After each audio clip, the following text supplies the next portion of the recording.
Kaixo, soy Lorea Gorucharri, pertenezco a la asociación SARE y nuestro proyecto Cuerpos y Memorias, la herencia del VIH, empezó por una idea de querer recoger toda esa historia que tenemos de herencia en nuestro imaginario, en nuestro cuerpo, desde que empezó el VIH aquí, ¿no? En los años 80-90 surge el VIH, un virus al que se le tenía mucho miedo, mucho desconocimiento, mucho rechazo y por ende también mucho rechazo y aislamiento a las personas que lo tenían.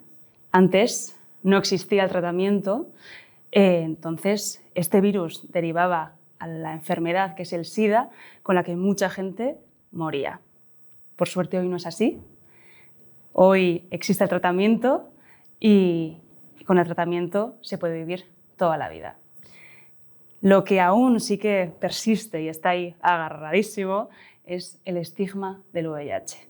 Por todo ese miedo, toda esa historia, todas esas muertes, si ya el estigma estaba en las sexualidades, ¿no? Que estaba ahí también agarradas a esas sexualidades, siguió y se agarró aún más, pasando muchas líneas rojas al VIH, porque este virus se enlazaba a colectivos que no estaban dentro de esa norma, ¿no?